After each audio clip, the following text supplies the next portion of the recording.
과학 지문 같은 경우에 가장 중요한 게 구글만에서도 말했지만 이미지화예요. 이미지화. 과학 지문 같은 경우에는 추상적인 문장이나 단어가 나타나기보다는 실제 하는 것들, 즉 우리가 눈으로 볼 수 있는 것들에 대한 얘기가 많이 나오기 때문에 여러분들이 이미지화를 해줘야 됩니다. 그리고 그렇게 과도한 배경 지식이 필요한 게 아니라 이것도 읽어보면 알겠지만 그냥 우리 중학교 때 배웠던 원자 핵이랑 전자 정도, 뭐 분자 정도, 이 정도의 개념만 가지고 있으면 충분히 읽고 풀 수 있는 지문이었어요. 그러니까 쫄지 말고 어차피 수능 날에도 그렇게 과도한 배경 지식은 안 물으니까 기출 지문에 있는 뭐 생명 지문 관련된 배경 지식이나 물리, 화학 같은 배경 지식 정도, 딱 그 정도만 알아두면 충분히 풀 수 있습니다. 자, 그럼 한번 가볼게요. 분자의 성질은 분자를 구성하는 원자 핵이나 전자 같은 개별 입자들의 위치 및 에너지에 따라 결정된다. 자, 여기까지 그렇게 납득하기 어렵지 않죠? 그러니까 분자라는 것, 분자 이렇게 만약에 생긴 애가 있다고 치자. 분자의 성질은 분자를 구성하는 원자 핵, 얘 분자를 구성하는 원자들이 있을 거 아니에요. 원자라고 하면, 그럼 이 원자에서 또 원자는 원자 핵이랑 전자로 구성이 되어 있으니까 이 정도는 알고 있어야지. 그래서 얘네 둘의 위치나 에너지에 따라서 분자의 성질이 결정이 된다는 거예요. 위치 및 에너지에 따라서. 전혀 어렵지 않죠? 이 정도는 납득할 수 있어야 돼, 진짜로. 따라서 분자를 구성하는 모든 개별 입자의 상태를 파악할 수만 있다면 분자의 성질을 완벽하게 알아낼 수 있다. 당연히 그렇겠지. 분자의 성질이라는 게 위치랑 에너지에 따라 가지고 결정이 되는 건데, 모든 개별 입자의 위치와 에너지를 알 수 있으면 당연히 다 알아낼 수 있겠죠. 자, 여기에서 입자라고 부르는 것의 의미를 좀 더 구체적으로 잡아보자면, 윗문장이랑 연결지었을 때 전자나 원자 핵 이런 것들을 개별 입자라고 전부 다 부른다라는 걸 생각할 수 있겠죠. 자, 여기까지도 어렵잖아요. 자, 계속 읽어볼게요. 그런데 분자 내 입자들은 매 순간 전기적 상호작용을 하므로 그 위치와 에너지가 수시로 달라진다. 그러니까 이것도 납득할 수 있어. 분자가 완전 그냥 고정되어 있지 않을 거 아니에요. 매 순간순간마다 서로 정기적인 상호작용을 할 수 있겠죠. 그러면서 동시에 위치와 에너지가 바뀔 거야. 이거를 내가 정확하게 원자핵이 어떻게 생겼고 전자가 어떻게 생겼는지 모르지만 중학교 때 이런 모형 같은 거 배웠잖아요.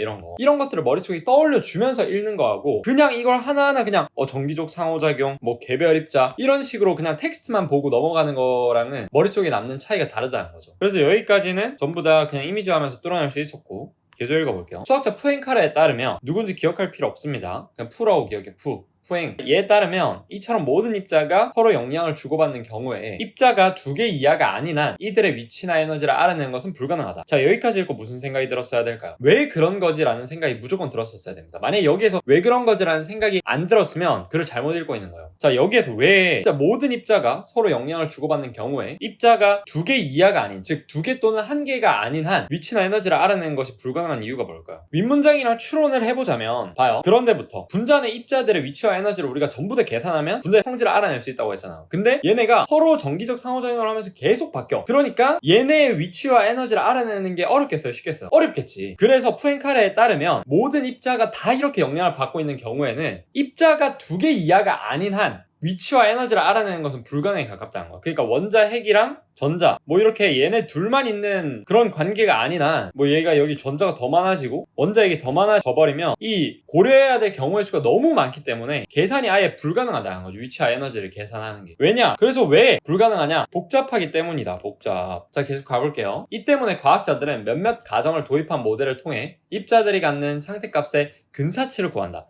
왜? 복잡하니까 근사치를 구하는 거죠. 근사치를 정확하게 구하는 건 복잡하니까. 대표적으로 비오 모델은 전자에 비해 월등히 무거운 원자핵은 그 위치가 달라지지 않는다고 본다. 납득할 수 있어. 납득. 사실 이거는 약간 배경지식인데 우리 중학교 때 배우잖아요. 원자핵이 더 무겁다는 거, 전자보다. 그리고 모형 크기를 생각해봐도 원자핵이 더 크니까 무겁다라는 거 이 순간에 납득할 수도 있을 것 같고, 이 정도는 납득해줘야 돼. 이것까지 정보로 받아들이는 수준이면 아마 독해가 거의 불가능할 거예요. 그러니까 이 정도는 배경지식으로 쌓아서 이 정도 문장은 납득을 하고 넘어가야지 1등급이 뜹니다. 즉 이 모델에서 전자와 원자핵 간의 정기적 작용은 일방적으로 이루어지면, 자, 여기에서 멈추고 생각해야 돼. 일방적이라고 하는 거는 A하고 B가 있을 때 A에서 B로만 가거나 B에서 A로만 가거나잖아요. 근데 아까 전에 윗문장에서 말했던 게 전자와 원자핵이었으니까 이 전자하고 원자핵 이 둘 간의 전기적 작용이 일방적으로 이루어진대. 그럼 여기에서 의문이 드는 건 뭐냐면, 일방적이라는 게 원자핵이 전자한테 준다는 건지 전자가 원자핵한테 일방적으로 전기적 작용을 준다는 건지, 여기에서 분명 의문이 들었어야 됐거든요. 여기에서 일방적이라는 말에서, 여기에서 일방적이란 말을 그냥 흘려 넘기고 넘어갔으면 이게 독해가 약간씩 지금 그냥 그냥 감으로 이루어지고 있는 거예요. 이 도대체 어떤 방향인지 알기 위해서 뒷부분을 좀 읽어볼게요. 전자는 원자에게 가까울수록 큰 인력을 받아 안정된 상태로 낮은 에너지를 지닌다고 단순하게 설명된다. 자, 여기를 보고 관계를 알 수 있겠네요. 자, 여러분들 맞춰보세요. 둘 중에 원자핵이 전자한테 전기적 작용을 주는 걸까요? 아니면 전자가 원자핵한테 주는 걸까요? 이 뒷문장을 보면 여기 인력을 받아라고 돼 있죠. 받아. 힘을 받는다라는 거지. 그러니까 여기에서 유추할 수 있는 거는 전자가 원자에게 가까울수록 큰 인력을 받는 거니까 원자핵이 전자한테 전기적 영향을 준다라고 이해할 수 있겠네요. 그러니까 인력이라는 게 전기적 작용인지는 모르겠어. 하지만 이 문장만 보고 봤을 때는 전자가 인력을 받는 거기 때문에 어쨌거나 어떤 작용을 받는 거잖아요. 그러니까 전기적 작용이 원자핵으로부터 전자에게 간다라고 이해를 하는 게 좀 더 합당하다. 만약에 이게 아니라면 뒷부분에서 설명을 해주겠죠. 근데 우리는 이미 여기에서 의문을 품고 생각을 하고 넘어갔으니까 뒷부분에서 전자가 원자핵한테 전기적 작용을 주는 거라고 말을 해도 충분히 고쳐서 해석할 수 있다는 거예요. 결국 여기서 중요한 거는 내가 이런 부분들을 놓치지 않고 생각을 하고 넘어갔느냐 안 하고 넘어갔느냐라는 거죠. 자, 그래서 정리를 해보면 그러니까 원자핵은 무거워. 그래서 위치가 달라지지도 않아. 그래서 원자핵은 전자한테 일방적으로 영향을 줘. 인력이라는 영향을. 그래서 그 전자는 원자에게 가까울수록 인력의 힘을 많이 받아서 안정된 상태가 되니까 인력, 당기는 힘을 많이 받으니까 전자가 원자핵 주변에 딱 가만히 있게 되는 거죠. 그러니까 낮은 에너지 상태로 된다는 거예요. 그래서 이렇게 단순하게 설명을 하는 게 비오 모델이다. 자, 계속 읽어볼게요. 비오 모델은 원자에게 가까운 전자들에 대해서는 비교적 정확한 상태값을 도출할 수 있다는 장점이 있다. 자, 여기에서 왜 그럴까? 왜 원자에게 가까운 전자들에 대해서는 비교적 정확한 상태값을 도출할 수 있을까? 그러니까 비오 모델이라는 게 뭐였어요? 전자가 원자에게 가까울수록 큰 인력을 받아서 에너지가 안정된다 라는 게 비오 모델의 주장이었잖아요. 그러니까 원자에게 가까운 전자들은 비교적 정확한 상태값을 도출할 수 있겠죠. 왜냐면 낮은 에너지를 가지니까. 에너지가 높아서 막 이렇게 막 혼란스럽게 뛰어다녀. 그러면 얘가 지금 어떤 상태인지 어떤 위치인지 어떤 에너지를 가지고 있는지 계산하는 게 복잡할 수 있는데 딱 원자핵 옆에 가만히 붙어가지고 안정된 에너지를 가지고 있으면 얘가 어떤 상태인지 파악하는 게 좀 쉽다는 거죠. 쉽게 납득할 수 있죠. 이미지화해서 계속 읽어 나가야 돼요. 다만 전자 간 상호작용은 부정하지 않으면서 전자의 상태를 모두 따로 계산하므로 전자가 많아질수록 계산이 복잡해진다는 한계가 있다. 자, 여기에서 새로운 정보예요. 새로운 정보. 윗부분에 나와있던 정보로 이해할 수 있는 게 아니라 아예 새로운 정보예요. 뭐가 새로운 정보냐면 전자 간 상호작용은 부정하지 않는다. 전자의 상태를 모두 따로 계산한다. 라는 이 두 가지가 새로운 정보인 거죠. 왜냐면 윗문장에서는 몰랐던 거잖아. 전자 간 상호작용은 부정하지 않아. 이 비오 모델은. 그러니까 전자 간에 계속해서 전기적 상호작용이 일어나면서 서로 영향을 주고받고 위치도 바뀌고 에너지도 막 이렇게 돈다라는 걸 부정하진 않아요. 비오 모델은. 그리고 전자가 만약 10개면 그 각각 10개의 상태를 전부 다 따로 계산하는 거야. 그러니까 전자가 많아질수록 상호작용되는 전자도 많아질 거고 각각 계산해야 되는 전자수도 많아지니까 당연히 계산이 매우 복잡해진다는 한계가 생기겠죠. 자, 봐봐. 근데 왜 이게 한계일까? 윗문장에서 이 비오 모델을 지금 우리가 왜 도입을 하는 거였어? 푸엔카레에 따르면 입자가 두 개 이하가 아니나 정확하게 얘네의 위치와 에너지를 계산하는 게 불가능했기 때문에 가정을 세워서 정확하게 계산을 해보자. 근사치를 구해보자가 이 글의 주된 흐름이었잖아요. 근데 비오 모델을 쓰면 이 근사치를 구하는 게 어려워져. 전자가 많아지면 많아질수록. 그러니까 한계인 거죠, 얘가. 자, 여기까지 충분히 납득할 수 있고 밑줄 그을 만한 부분은 하나도 없습니다. 자, 계속 읽어볼게요. 게다가 전자를 많이 보유한 분자의 경우 원자핵에 대한 전자의 영향이 유의미해지기 때문에 비오 모델을 활용하면 작지 않은 오차가 발생하게 된다. 자, 이 문장 중요한 문장이었어요. 전자를 많이 보유한 분자의 경우 원자핵에 대한 전자의 영향이 유의미해진대. 그러면 이 문장이 이해가 되는 학생들은 어떤 학생들이냐면 이 노란색 형광펜으로 밑줄 친 문장에서 원자핵이 전자한테 일방적으로 영향을 미친다라는 의미라는 것을 이해했어야 됐어요. 이 문장이 말하고자 하는 게 전자가 원자핵한테 영향을 미치는 게 아니라 원자핵이 전자한테 영향을 미친다. 이 영향을 미치는 건 인력으로. 근데 비오 모델은 요걸 가정했다는 거예요. 요 형태를. 근데 전자가 많아지면 어떻게 된다? 전자가 너무 많아지니까 전자가 원자핵한테 미치는 영향이 유의미해지는 거야. 전기적 작용이. 원래 비오 모델은 전자는 영향을 안 주고 원자핵만 전자한테 영향을 준다. 인력이라는. 이렇게 가정을 했는데 전자가 많아지면 많아질수록 전자의 힘이 세져서 원자핵한테 가하는 힘이 세지는 거예요. 그러면 더 이상 원자핵만 전자한테 영향을 준다라는 비오 모델의 가정이 틀리게 되는 거죠. 그래서 오차가 발생하는 거야. 여기까지 완벽하게 납득이 됐었어야 됐어요. 이런 이해를 통해서. 당연히 그럼 어떻게 됐겠어? 여기에서 속도를 낮춘 대신 문제의 속도가 빨라지는 거예요. 다 이해를 하고 넘어갔으니까. 근데 만약에 여기에서 그냥 대충 읽었던 학생들은 이런 과정, 그러니까 예를 들어서 일방적으로 이런 단어들 눈에 절대 안 들어왔을 거고 이 의미도 제대로 이해하기가 불가능했을 거예요. 이걸 이해를 못했기 때문에. 그렇기 때문에 제가 항상 말하지만 천천히 읽어라. 추상어 구체화하고 이미지화하면서 읽어라 라는 거를 여러분들이 과학지문을 읽을 때 반드시 명심을 해줘야 됩니다. 자, 계속 갈게요. DFT 모델은 비오 모델의 한계를 극복하기 위한 모델이다. 자, 비오 모델의 한계가 뭐였어? 이런 거 생각을 설명을 해주고 넘어가야 돼요. 그러니까 비오 모델의 한계가 뭐였어? 여기 답안부터 보면 나오죠. 그러니까 전자 간 상호작용도 부정 안 해. 각각 계산 따로 해. 그러니까 계산 너무 복잡해지고 전자량이 많아졌을 때 원자에게 가하는 영향이 생기다 보니까 원자 핵만 전자한테 영향을 가한다라고 가정한 비오 모델의 가정이 틀리게 된다라는 거죠. 이런 한계를 가지고 있다는 거야. 그러면 DFT 모델은 이 한계를 보완한 거겠죠. 어떻게 보완했는지 봅시다. 이 모델은 원자 핵이 고정되어 있다는 가정은 공유하나, 자, 비오 모델에서도 원자 핵은 가만히 있었어. 가만히 있다라고 가정했어. 원래 이 윗부분에 따르면 원자 핵도 움직여요. 원자 핵도 영향을 받고 위치가 바뀌어. 하지만 간단하게 계산하기 위해서 원자 핵이 가만히 있다라고 가정을 하는 거죠. 여기도 보면 몇몇 가정을 도입했다고 했잖아요. 그러니까 원래 원자 핵은 움직이는데 전자보다 월등히 무거운 원자 핵은 위치가 달라지지 않는다라고 가정을 한 거죠. 가정은 똑같다고 공유를 한다는 거예요. 가정은 가지고 왔어. 그 가정은 그래, 그렇게 가정하자라고 DFT 모델도 비오 모델과 똑같이 가지고 왔어. 하지만 모든 전자를 한 덩어리로 가정한다는 점에서 비오 모델과 차이가 있다. 어떤 차이가 있을까? 여기를 보면서 바로 생각이 들었을 때 어떤 차이가 있는지 바로 이해가 됐어야 돼요. 비오 모델은 전자 각각을 계산한다고 했잖아. 그러니까 막 복잡하게 생각할 필요도 없고, 비오는 각각, DFT는 묶음으로 모든, 요 정도만. 이와 함께 DFT 모델은 전자 덩어리의 부위마다 전자의 통계적 농도를 산출한 다음 이를 전자 밀도라는 개념으로 한산의 부위별로 나타낸다. 전 이거 어떻게 이해하고 넘어갔었냐, 머릿속에서 이런 그림을 그렸어요. 뭐 예를 들어서 원자핵이 이렇게 있어. 그럼 뭐 전자가 원자핵 주변에 이렇게 있겠죠. 그럼 이 원자핵의 농도를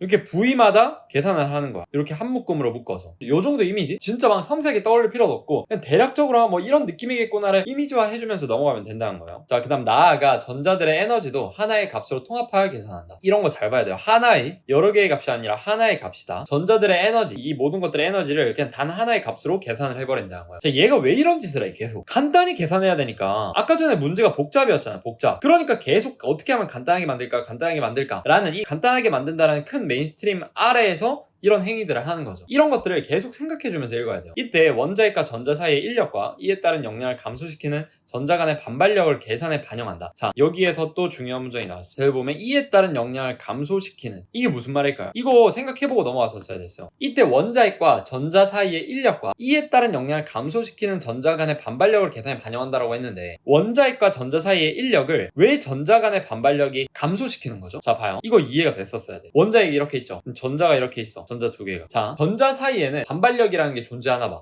이 문장을 통해서 알 수 있는 거는 전자 간에도 밀어내는 힘이 존재하나 봐요. 근데 이거는 너무 당연한 상식인 게, 우리가 마이너스끼리는 밀어내고 플러스끼리는 플러스끼리도 밀어내고 플러스 마이너스가 서로를 잡아당긴다고 배웠잖아요, 중학교 때. 이게 머릿속에 있었어야지. 이거는 이 정도는 솔직히 몰랐으면 이거 배경 지식으로 쌓아두세요. 나올 수도 있으니까 충분히. 자, 그러면 얘네 둘은 플러스와 마이너스야. 그러니까 서로를 당겨. 원자핵이 전자를 인력으로 끌어당겨요. 근데 전자가 이렇게 두 개 있어요. 원자핵이 여기 있어. 그러면 전자가 원자핵으로 당겨질수록 전자의 거리는 어떻게 돼요? 가까워졌죠. 이렇게 멀리 있을 때는 반발력이 약했는데 원자핵이 끌어당기면 전자가 가까워지니까 반발력도 그에 따라 세지는 거야. 그러니까 원자핵과 전자 사이의 인력과 이에 따른 인력에 대한 영향을 감소시켜. 반발력 때문에 인력이 끌어당길 수 있는 힘이 정해져 있는 거야. 요만큼까지 못 끌어당기고 너무 가까워져서 반발력 때문에 요 정도까지만 끌어당길 수 있게 하는 거지. 전자 간의 반발력이. 그 말을 하고 있는 거예요, 이 문장이. 이것도 계산에 반영을 한대. 원자핵과 전자 사이의 인력과 그 다음에 그 영향을 감소시키는 전자의 반발력, 요것도 계산에 반영을 한대요. 요 부분은 뭔가 비오 모델은 이런데 DFT 모델은 이렇다 라고 붙일 수 있는 부분은 아니고 그냥 DFT 모델의 특징 중 하나인 거죠, 이게. 단 계산의 편의를 위해서 분자의 전자들 간의 반발력이 모두 같다고 가정한다. 중요해요. 자, 전자 간의 반발력이, 이 말을 밑에 깔려있는 건 뭐냐면 전자들의 반발력이 다 다른가 봐. 분자에 요 전자가 1번부터 10번까지가 있으면 8번부터 10번 사이의 반발력도 다르고 1번부터 2번 사이의 반발력도 다 다른가 봐요. 근데 편의상 그냥 전자들은 모두 다 반발력이 똑같다라고 가정을 해버리는 거죠. 납득해요? 왜냐면 이렇게 해야지 당연히 계산이 쉬워질 거 아니야. 납득합니다. 자, 여기까지 읽을 때도 저는 딱히 뭐 밑줄을 그었던 게 없어요. 이해가 됐었기 때문에. 근데 여러분들이 만약에 부연 설명이 안 만들어지거나 납득이 안 되는 문장이 있었다면 그 부분에는 밑줄을 그었었어야겠죠. 자, DFT 모델은 분자의 종류에 따라 전자 간 반발력이 다르기 때문에 자체 일관법을 사용한다. 아까 전에 위에서 말했잖아요. 이 DFT는 전자들의 반발력이 모두 같다고 가정을 해버렸어. 근데 우리가 생각했듯이 분자의 종류에 따라서 전자 간의 반발력이 싹 다 달라 그냥. 근데 얘는 분자의 종류가 뭐든 간에 그냥 전부 다 반발력이 같다라고 본 거죠. 그래서 이 반발력을 같게 만들기 위해서 자체 일관법이란 걸 사용하나 봐. 함축적 의미 생각하면 말 그대로 자체적으로 일관적으로 계산을 해버린다는 거죠. 실제로는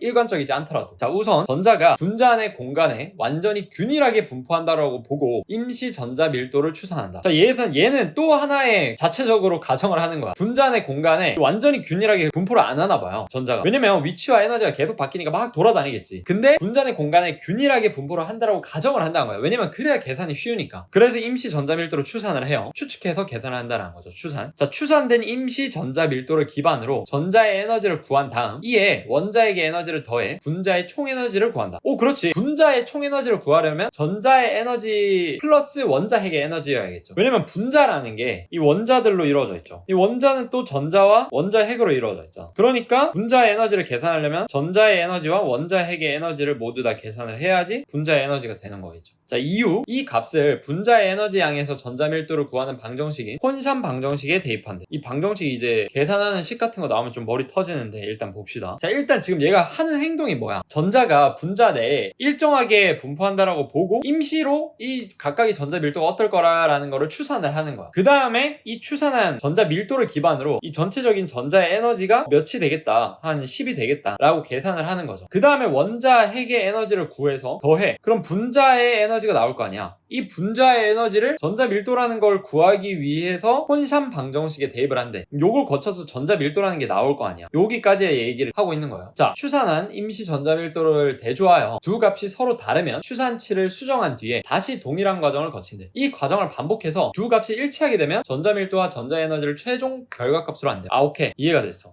봐봐. 예를 들어서 임시 전자밀도로 추산을 했어요. 그래가지고 전자밀도를 기반으로 전자의 에너지, 이 전자의 에너지를 10이라고 내가 도출을 했어. 근데 이 10이라고 도출을 한 전자의 에너지가 정확하지 않을 수 있잖아요. 그러니까 이 콘샴 방정식이란 걸 통해 가지고 분자의 에너지를 콘샴에 넣어서 전자 밀도를 구해. 이 콘샴 방정식에 대입한 요거랑 얘랑 비교를 때리는 거죠. 이 값이 다른데 이 값이 같아지도록 만드는 거지. 그러면 봐봐. A라는 계산에서도 값이 10이고 B라는 계산에서도 값이 10이 나와. 그러면 전자 밀도가 10일 확률이 커지는 거죠. 그러니까 봐봐. 예를 들어가지고 A 풀이 방식으로 했는데 답이 10이고 B 풀이 방식으로 했는데 답이 8이야. 그러면 답이 10이라고 할 수 있어요? 없죠. 그러니까 이 둘의 서로 다른 계산 과정에서 도출되는 값이 똑같아지도록 계속 조정을 한다는 거예요. 그래서 계속해서 이걸 일치하게 만들어서 정확한 전자 밀도를 구하는 거죠. 전자 밀도 구하면 전자 에너지도 구할 수 있으니까, 즉 전자 에너지를 정확하게 구하려고 하는 거지. 근데 얘가 비오보다 좋은 건 뭐냐? 비오는 전자의 에너지를 각각 전부 다 계산을 해야 돼가지고 전자의 양이 많아지면 계산이 불가능했는데, DFT는 뭐야? 뭉탱이로 계산을 하니까, 뭉탱이 전자 밀도를 가지고 계산을 하니까 전자의 에너지를 계산하기가 훨씬 더 쉬운 거죠. 그리고 뭉탱이를 통해서 전자 에너지를 계산하기 위해서 전자 간의 반발력은 전부 다 똑같다라고 가정을 해버린 거야. 그래야지 각각의 전자의 에너지를 10이다, 8이다 이렇게 균일적으로 말을 할 수가 있으니까. 자, 계속 마지막까지 읽어볼게요. DFT 모델은 전자의 개수에 관계없이 단순한 계산식으로 전자가 가진 에너지의 근사치를 비교적 정확하게 도출할 수 있다는 장점이 있다. 그렇죠. 왜냐면 전자 각각을 계산하는 게 아니라 그냥 전부 다 뭉탱이로 계산해버리니까 전자 개수가 얼마나 늘어나든지 굳이 뭐 크게 계산하는데 어려움이 없는 거죠. 다만 부도체와 같이 전자 간 반발력이 강하거나 거대 분자와 같이 분자가 다수의 입자로 구성되어 있을 경우 계산 과정에서 자체 일관법을 시행하는데 긴 시간이 소요된다. 자, 이 문장 납득해야 돼요. 여러분들이 글 읽을 때 명심해야 되는 게 있는데, 여기까지 지금 요 위까지 우리가 머리를 많이 썼잖아요. 이해하는데 빡세게 이해를 했고, 그렇다 보니까 많은 학생들이 요 부분에서 힘을 빼요. 근데 이게 진짜 위험한 게, 여기에서 출제자들도 그걸 알기 때문에 여기에서 은근 어려운 문제의 근거를 만들어 놓습니다. 그러니까 간단하게 말해서 여러분들은 마지막 끝까지 진짜 빡세게 읽어야 된다는 거예요. 긴장을 늦추면 안 되고, 시험 때 이 생각을 명심하고 있냐 아니냐가 진짜 문제 한 문제를 결정 지을 겁니다.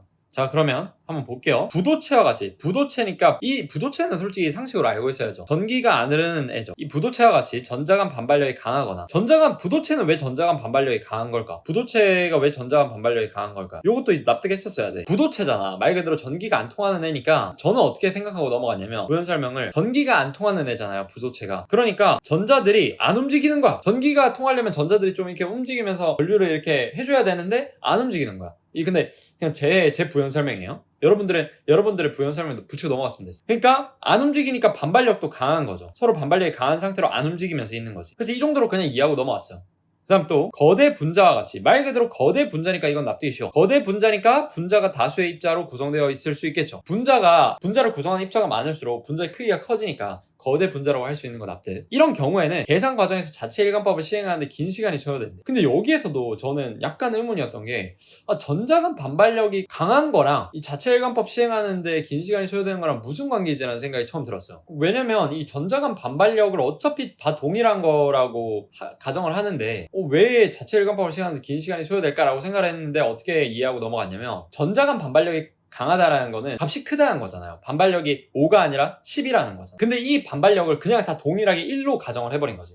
그러니까 오차가 큰 거지. 자체 일관법을 시행할 때 오차가 크니까 반발력이 강한데 서로 반발력이 다 동일하다로 가정을 해버리니까 이 둘 사이에 오차가 커지는 거예요. 정확한 계산은 모르겠지만 정확한 수치로 어떻게 오차가 생기는지는 이해를 못하겠지만 그럴 수 있겠구나 정도로 내가 이해할 정도로 이 문장을 이해하고 넘어가면 머릿속에 남는다라는 거예요. 그래서 뭐 부도체는 뭐 전자간 반발력이 크니까 전자간 반발력을 다 동일하다고 가정했을 때 뭔가 오차가 많이 생길 수도 있겠구나. 그러니까 자체 일관법을 시행하는데 시간이 좀 오래 걸리겠구나. 이 오차를 줄이는데. 그렇게 납득을 했고 거대 분자와 같이 분자가 다수 입자로 구성되어 있는 경우에는 당연히 계산해야 되는 입자가 많으니까 자체 일관법 시행하는데 긴 시간이 걸릴 수도 있겠구나 라고 생각을 했었어요. 그러니까 입자가 많으면 오차도 커질 수 있으니까. 그 다음 따라서 이 경우에는 원자핵을 기준으로 분자를 중심부와 주변부로 나누어 이때는 왜냐면 내가 지금 빨리 계산을 해야 돼. 빨리 계산을 해야 되는데 시간이 길어지니까 해결책이 나오는 거예요. 또 이런 경우에는 이렇게 하자. 그래서 이 경우에는 원자핵을 기준으로 분자를 중심부와 주변부로 나눈다. 이미지 그려야 돼요. 저는 어떻게 생각했냐면 이렇게 원자핵이 있어요. 그러면 이렇게 전자가 이렇게 있을 거야. 근데 전자가 이렇게 가까이 있는 전자도 있을 거고 멀리 있는 전자들도 있을 거 아니에요. 그래서 이 원자핵을 기준으로 여기 중심부하고 주변부로 나누는 거죠. 주변부랑 여기 중심부 나누는 거죠. 그래서 중심부는 BO 모델, 그 다음에 주변부는 DFT. 근데 여기에서 저는 의문이었던 게 왜 중심부는 BO를 쓰고 주변부는 DFT를 쓰는 거지? 근데 여기에서 DFT도 계산의 일부를 생략한 약식 DFT를 쓴다고 해요. 그러니까 왜 약식 DFT를 쓰는 거야? 가운데는 BO를 쓰고. 생각을 해봐야 돼요. 이게 납득이 돼야 돼요. 왜 이렇게 쓰는지. 자, BO 모델 기억 안 나면 다시 가봐요. BO 모델이 뭐였어? 기억날 거 아니야. 어디 위치에 있는지. BO 모델은 아까 전에 우리가 봤듯이 원자에게 가까울수록 낮은 에너지를 지닌다고 단순하게 설명을 하는 거죠. 그러니까 이 가운데에 있는 애들은 낮은 에너지를 지닌다라고 가정을 하는 BO 모델을 쓰면 계산이 빠른가 보지. BO 모델은 원자에게 가까울수록 가까운 애들일수록 낮은 에너지를 가진다라고 계산을 해버리니까 빠르게. 그래서 가까운 애들에 대해서는 상대적으로 정확하게 상태값을 도출할 수 있는 거야. 여기 보면 나와있죠. 그러니까 빠르게 정확한 계산을 해내기 위해서 BO 모델 가까이 있는 애들은 계산을 정확하게 할 수 있는 BO 모델로 해버리고 이 옆에 있는 부분만 DFT로 가자는 거죠. DFT도 일부 계산을 생략해서 더 빠르게 해버리는 거야. 그래서 약식 DFT를 쓴다라는 겁니다. 그래서 뭐 부도체나 아니면 뭐 거대 분자 같이 계산이 조금 복잡해. 그래서 자체 일관법 쓰는데 시간이 오래 걸려. 그러면 이런 식으로 계산을 한다는 거예요. 자, 그러면 문제 풀러 가볼게요, 이제. 자, 14번. 빅그를 통해 알 수 있는 내용으로 적절하지 않은 것은? 자, 1번. 원자핵의 실제 위치는 주변 전자에 의해 달라지지 않는다. 자, 이거 1번 못 찍고 바로 넘어가는 사람들은 지금 BO하고 DFT가 도출되게 된 과정을 이해를 못한 거예요. 얘가 왜 나왔는지, BO하고 DFT가 왜 나왔었어. 원래 전자하고 원자핵은 계속 움직이고 에너지가 변화하니까 그걸 계산하기가 너무 빡센 거야. 그래서 BO하고 DFT는 어떻게 했어? 원자핵은 고정되어 있다 라고 가정을 한 거잖아. 왜냐면 전자보다 훨씬 무거우니까 원자핵도 움직이긴 하는데 고정되어 있다라고 가정을 한 거죠. 계산을 쉽게 하기 위해서. 그러니까 실제로는 달라지겠지, 전자에 의해서. 그래서 1번 찍고 넘어갔었어야 돼요. 나머지는 쉬우니까 혼자서 해보시고, 결국에 이 1번을 바로 못 찍고 넘어갔다는 거는 글이 어떻게 흘러가고 있는지 이거를 이해를 못하고 일단 읽고 있다는 거예요, 지금. 그래서 제가 지문 읽을 때도 계속 어렴풋이 말했지만 얘가 지금 이걸 왜 쓰고 있지? 그 다음에 얘가 왜 이게 반박인 거지? 어떤 차이점이 있는 거지? 이거를 생각을 해주면서 읽어야 돼요. 나중에 선택지 와가지고 여러분들이 생각하려고 하잖아요. 그러면 시간도 배로 걸리고 생각이 더 어려워. 왜냐면 어디 있는지 또 찾아야 되고 그 기억을 또 되새겨가지고 비교를 해야 되니까 훨씬 더 어려워진단 말이야. 그 차라리 글을 읽을 때 태도 자체를 이런 것들을 생각하면서 나아가주는 거죠. 그리고 문제로 왔을 때 14번에 1번 이렇게 딱 찍고 가면 2, 3, 4, 5 안 보니까 여기에서 시간 세이버가 되는 거야. 이거 전부 다 판단하고 앉아있으면 적어도 1분이에요. 1분 세이브 하는 거지. 여기서 30초 더 생각한 걸로. 그래서 전체적인 풀이 시간은 지문을 제대로 읽은 학생이 빠를 수밖에 없다라고 계속 말을 하는 거야, 많은 강사들이. 자, 그 다음 15번 가볼게요. 15번. 자, 기억에 대한 설명으로 적절하지 않은 거. 기억 봅시다. 기억 보면 처음 모델이죠. 처음 모델. 자, 얘 아까 전에 뭐였어? 중심부는 BO, 그 다음에 외부는 DFT 였죠. 자, 얘는 원자핵의 위치가 달라지지 않는다라고 본다. 이거 맞겠지. 왜냐면 BO하고 DFT 쓰는데 BO하고 DFT의 가정이 뭐였어? 원자핵은 고정이었잖아. 원자핵 고정. 그러니까 맞는 말이겠고. 자, 기억은 BO 모델보다 거대 분자의 입자들의 상태값을 더 빠르게 도출할 수 있다. 그렇죠. 기억은 가장 빠른 계산법이었어. 복잡했을 때. 거대 분자 내 입자들, 얘네 입자들 엄청 많잖아요. 근데 BO 모델은 전자가 많아지면 계산이 훨씬 더 느려진다고 했으니까 기억은 BO 모델보다 훨씬 더 빠르게 도출을 할 수가 있겠죠. 자, 그 다음 3번. 기억은 DFT 모델보다 분자 내 입자들의 상태값을 정확하게 도출할 수 있다. 자, 이게 애매했어. 이거 저는 솔직히 말하면 세모치고 넘어갔어요. 그래서 4, 5번을 봤어. 왜 세모치고 넘어갔냐면, 그러니까 순간적으로 빠르게 판단을 하려고 했는데 DFT 모델보다 상태값을 정확하게 도출할 수 있다 라는 게 약간 애매했었던 이유가 뭐냐면, 그러니까 기억이 DFT보다 빠르긴 해. 속도는 빨라. 속도. 왜냐면 DFT가 느려가지고 기억을 도입한 거였으니까. 속도는 빠른데 이게 정확도는 어떨지 그거에 대해서는 말이 없었단 말이죠. 추론을 해보자면 DFT 모델은 그러니까 예를 들어가지고 여기에서 그러니까 중심부를 비호로 처음이 중심부를 비호 쓰고 그 다음에 외곽은 약식 DFT를 썼잖아요. 맞죠? 근데 만약에 여기가 약식이 아니라 그냥 DFT였다면 비호가 가운데 계산은 더 정확하니까 맞겠다 하고 넘어갔을 수 있을 것 같아. 근데 약식 DFT니까 DFT보다 계산을 간단하게 한 거야. 계산 일부를 생략한 거지. 그러니까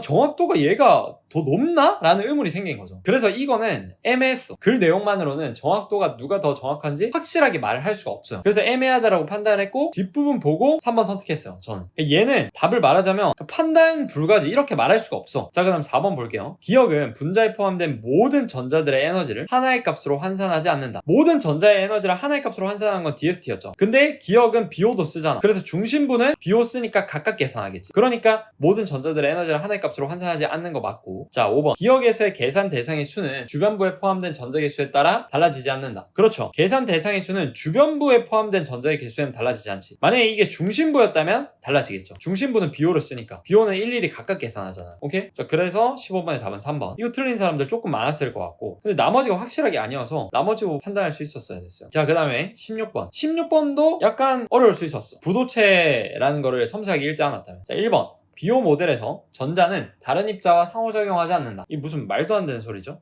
이건 말도 안 됐던 게 원자 핵한테 인력을 받잖아요. 비호 모델에서 전자가. 그러니까 상호작용하지 않는 게 아니고. 자, 2번. DFT 모델은 비호 모델과 달리 원자 핵에 대한 전자의 영향을 반영할 수 있다. 여기에서 이게 조금 헷갈릴 수도 있어서 2번 선지가. 왜냐면 비호 모델은 아까 전에 한계를 가진다고 했잖아. 그러니까 이거 비호 모델과 달리는 맞아. 비호 모델은 원자 핵에 대한 전자의 영향을 반영할 수 없었어. 그래서 오차가 더 커진다고 했었잖아요. 그러면 DFT 모델은 반영을 한다고 말을 했었나? 라고 돌아가 보면 그런 말은 없었어요. 다시 보자면 DFT 모델도 마찬가지로 원자핵이 고정되어 있다는 가정을 공유했어. 그럼 원자핵이 고정되어 있다는 건 뭐냐? 원자핵에 대한 전자의 영향을 반영하지 않은 거죠. 그러니까 왜냐면 전자가 원자핵한테 영향을 준다라는 거를 납득을 했으면 원자핵이 고정되어 있다고 말할 수 없지. 왜냐면 전자도 원자핵한테 영향을 주니까 원자핵의 위치와 에너지가 바뀔 거 아니에요. 그래서 아니다. 그러니까 DFT 모델은 비호 모델의 한계를 극복했지만 어떤 부분의 한계만 극복했냐면 요 부분 말고 요 부분에 대한 한계만 보완을 한 거죠. 왜냐면 DFT는 따로 계산하지 않고 묶음 계산을 했으니까. 그래서 예를 들어 16번에 2번 판단할 때 DFT 모델은 비호 모델의 보완 버전이었으니까 원자핵에 대한 전자 영향을 반영할 수 있어 라고 그냥 간단히 생각하고 넘어갔던 학생들은 2번을 찍고 틀렸을 수 있을 것 같아요. 근데 수능날 분명히 이렇게 나올 수 있거든요. 충분히 반드시 봐야 됩니다. 왜냐면 결국에 이 선지도 잘 낸 게 비호 모델의 한계 중 어떤 부분을 DFT 모델이 반영을 보완을 했는가 그거를 생각하면서 읽은 학생과 생각하지 않은 학생을 걸러낼 수 있었던 좋은 선지였어요 이게. 자, 그 다음 3번. 비호 모델은 전자의 수가 적은 분자일수록 그 안의 전자가 불안정하기 쉽다고 볼 것이다. 이건 뭐 말도 안 되는 소리지. 전자의 수가 많은 분자일수록 불안정하기 쉬운 거죠. 왜냐면 이 전자가 불안정하다라는 것은 원자핵의 인력을 많이 못 받는다라는 거잖아요. 원자핵으로부터 멀리 떨어져 있다라는 거잖아. 그러니까 봐봐. 이런 이미지면 이해가 가능할 텐데 전자가 두 개예요. 그러면 끌어당길 수 있지. 근데 만약에 전자가 이렇게 많아. 그러면 이만큼 가까이 못 있죠. 왜냐면 서로 간에 반발력이 있기 때문에. 비호 모델은 거기다가 이 반발력도 부정하지 않았잖아. 전부 다 상호작용한다라는 걸 인정했잖아요. 그러니까 이 원자핵 전자가 많을수록 원자핵이 이렇게 있을 때 전자가 가까워질 수 없는 거지. 반발력 때문에. 원자가 두 개만 있었으면 이렇게 가까워질 수 있는데. 그래서 멀리 있으니까 불안정한 거죠. 아까 전에 비호 모델 설명 보면 원자핵에 가까워질수록 인력을 받으니까 안정적인 상태로 바뀌었잖아요. 근데 얘네가 멀리 지금 떨어져 있으면 당연히 불안정하겠죠. 그래서 3번 아니고 4번. 전자 간 상호작용을 부정하는 모델이 있다면 결과값의 오차는 도체보다 부도체에서 더 클 것이다. 자, 전자 간 상호작용을 부정한다 라는 게 뭐예요? DFT죠. 왜냐면 얘는 반발력을 동일하다고 봤잖아요. 그러면 결과값의 오차가 부도체에서 더 클 것이다. 부도체, 아까 전에 부도체의 경우에 DFT로 계산했을 때 계산 시간이 많이 걸렸잖아. 그러니까 오차가 더 크다라고 볼 수 있는 거죠. 도체보다. 그래서 4번 답. 5번. 비호 모델은 DFT 모델과 달리 분자에 포함된 입자의 수가 많을수록 계산에 소요되는 시간이 늘어난다. 근데 이거는 달리가 아니라 틀렸죠. 왜냐면 거대 분자의 경우에 입자가 많았기 때문에 DFT도 계산을 하면 조금 시간이 많이 걸린다라는 단점이 있었으니까. 그래서 5번도 아니고 답은 4번. 자, 그 다음 17번 갈게요. 17번이 조금 그나마 가장 어렵지 않았을까? 이 시험 전체에서. 오답률도 가장 높을 것 같고요. 한번 가볼게요. 근데 방금 제가 지문 설명한 정도로만 이해를 했어도 쉽게 풀 수 있었어요. 자, 윗글을 참고할 때 보기에 대한 반응으로 적절하지 않은 것. 자, 보기도 제가 읽을 때 어떻게 하라고 했죠? 또 하나의 지문이라는 생각으로 읽어야 돼. 보기를 날려 읽고 빨리 선택지로 가려는 학생들이 있는데 시간 더 느려집니다. 오히려 수능날 진짜 명심해야 돼요. 이거 수능날에는 보기를 날려 읽게 돼. 타임 어택 강박이 정말 심하기 때문에. 근데 보기를 날려 읽으면 날려 읽을수록 이 선택지에서 쓰는 시간이 많아져서 결국에 배로 걸려요. 풀이 시간이. 자, 공유 결합이란 두 원자가 서로의 전자를 공유하여, 공유 결합이니까 전자 공유 납득, 전자쌍을 형성하는 결합이다. 이때 전자쌍을 공유 전자쌍이라고 한다. 자, 이 공유 결합 이거 기출에도 나왔던 지문이거든요. 소재거든요. 예를 들어서 원자가 이렇게 있어. 이 두 원자가 이 전자 두 개를 공유하고 있는 거죠. 이런 그림으로. 그래서 요거를 공유 전자쌍이라고 부른다는 거예요. 만약 두 원자의 원자핵이 전자를 끌어당기는 힘이 서로 다를 경우 한쪽 원자핵 쪽으로 전자가 치우치게 되면, 납득할 수 있죠. 봐봐, 얘가 원자핵이 끌어당기는 힘이 더 세. 그러면 당연히 마이너스가 플러스로 더 많이 이동할 거니까 이쪽으로. 그럼 당연히 치우치게 되겠죠. 분자는 극성을 띠게 된다. 자, 이게 그냥 납득을 할 수 있는 부분이었어야 됐어. 왜냐면 이거 솔직히 진짜 중학교 때 배우는 배경 지식이거든요. 자, 안정된 상태에 있으면 플러스 마이너스 극을 띠지 않지. 그냥 쉽게 설명했을 때. 근데 한쪽으로 쏠려, 마이너스가 많아져. 그러면 당연히 분자는 마이너스 극을 띨 수 있게 되는 거죠. 딱 요 정도만 생각하면 돼. 그냥 그 정도 부연설명 붙이고 납득합니다. 자, 한편 공유 결합에 사용되지 않은 전자끼리 모여 형성된 전자쌍을 비공유 전자쌍이라고 한다. 함축적 의미 생각하면 쉽죠. 말 그대로 이렇게 공유하고 있는 애들 뿐만 아니라 공유를 안 하고 있는 애들도 있을 거 아니에요. 이 공유를 안 하고 있는 애들은 이렇게 묶어가지고 비공유 전자쌍이라고 부른다는 거지. 이 비공유 전자쌍에 포함된 전자는 다른 전자보다 전자 간 반발력이 더 강하게 작용하므로, 자, 여기까지 읽었어. 생각을 해야 돼요. 근데 여기에서 왜 그런 걸까? 왜 비공유 전자쌍에 포함된 전자가 다른 전자보다 전자 간 반발력이 더 강하게 작용을 하는 걸까? 여기는 제가 부연 설명을 빠르게 못 붙이겠더라. 그래서 저는 이 부분에 밑줄 긋고 넘어갔습니다. 만약에 여기에 부연 설명이 붙여졌다면 붙인 대로 풀면 돼요. 전자 분포를 일그러지게 하는 원인이 돼서 분자가 극성을 띠게 하는 원인이 돼. 반발력이 너무 강하니까 막 움직이는 거야. 안정된 상태로 있는 게 아니라. 그래서 전자 분포가 균일하게 돼 있는 게 아니라 일그러지게 되는 거죠. 그럼 한쪽으로 쏠리는 거야. 그러면 당연히 뭐 마이너스가 이쪽으로 강하게 가면 분자가 극성으로 띠게 될 수도 있겠죠. 분자 전체가. 그러니까 분자를 구성하고 있는 입자들이 균일한 형태를 유지하고 있을 때 극성을 안 띠나 봐. 근데 얘가 막 흐트러지기 시작하면 분자가 플러스 극을 띠거나 아니면 마이너스 극을 띠는 등으로 극성을 띠게 된다는 거. 자, 그 다음 1번부터 5번 해설해 볼게요. 비공유 전자쌍을 가지지 않은 분자라도 BO 모델과 DFT 모델을 모두에서 극성을 띨 수 있겠고, 이건 맞는 말이지. 왜냐면 극성을 띠는 경우가 비공유 전자쌍 뿐만 아니라 원자핵이 전자를 끌어당기는 힘이 다를 때도 극성을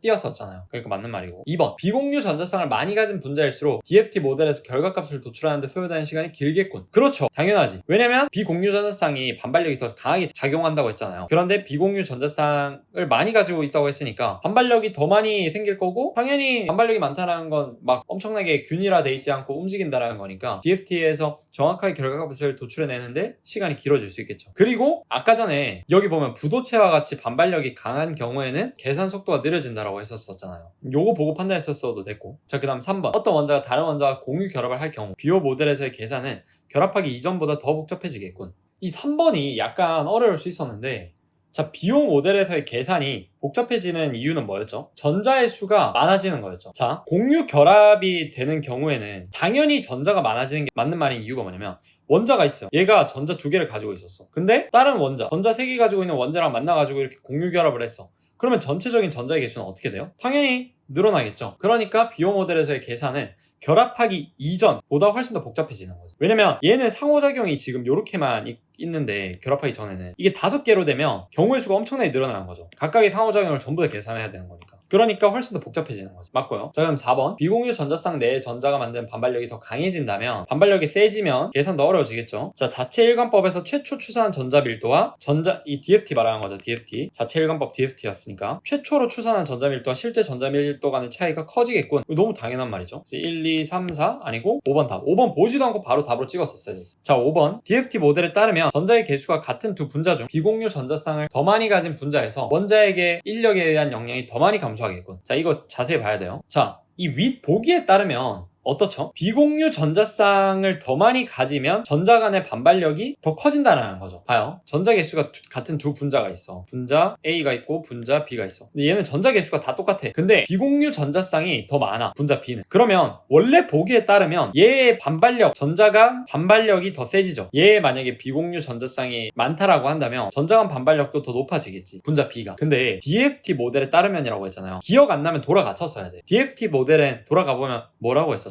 전자들 간의 반발력이 모두 같다고 가정한다 했잖아요. 그러니까 얘는 전자의 개수가 같다면 비공유 전자쌍을 더 많이 가지고 있더라도 얘네 둘의 전자 간의 반발력은 동일하다는 거야. 동일. 자, 그럼 봅시다. 뒷부분 원자핵의 인력에 의한 역량이 더 많이 감소한다라는 거. 원자핵의 인력에 의한 역량이 더 많이 감소한다라고 했는데, 원자핵의 인력이라는 것은, 원자핵의 인력에 의한 역량이 감소한다라는 것은 무슨 말이에요? 반발력이 더 커진다는 거잖아. 반발력이 커지니까 봐봐. 원자핵의 인력이, 역량이 요 정도였는데 반발력이 커지면 여기까지 못 당긴다는 거지. 여기까지만 당긴다는 거예요. 이것도 아까 전에 어떤 문장을 이해했었어야 됐냐면, 제가 아까 지문 설명할 때도 말했지만, 요거 이에 따른 역량을 감소시키는 전자 관련 반발력을 계산에 반영한다. 요 문장을 제대로 이해했었어야지 5번 선지를 빠르게 판단할 수 있었던 거예요. 그래서 저 문장을 제대로 판단을 했으면 이 말이 어떤 의미인지 이해가 됐을 거야. 원자핵의 인력에 의한 역량이 많이 감소한다는 건 반발력이 그만큼 커진다는 건데, DFT 모델을 따랐기 때문에 두 분자 모두 반발력이 똑같아. 그러다 보니까 비공유 전자쌍을 더 많이 가지고 있다라고 하더라도 전자 개수가 동일하다 보니까 두 전자 간의 모든 반발력은 똑같단 말이에요. 그러니까 원자핵의 인력에 의한 역량은 동일한 거지. 더 많이 감소하는 건 아니고, 얘가 비공유 전자쌍을 더 많이 가지고 있다라고 하더라도 DFT 모델에 따르면. 오케이, 여기까지 했고요. 그러니까 초반에 지문을 제대로 읽어 나갔으면 그렇게 어렵지 않았어. 문제 자체는 조금 헷갈리는 문제들은 있을 수 있었는데 정답을 골라내는 데까지는 크게 어렵진 않았을 거예요. 그리고 수능도 제가 봤을 때 이 정도 난이도는 충분히 나올 수 있습니다. 그리고 수능에 나왔던 고난도 문제랑 비교해 봤을 때 이 정도면 그렇게 고난도까지는 아니에요. 딱 적당한 수준으로 잘 맞췄다고 생각을 하고, 여러분들은 최소 이 정도 난이도는 뚫어낼 수 있는 독해력을 가지는 걸 목표로 공부를 해나가셔야 됩니다. 계속.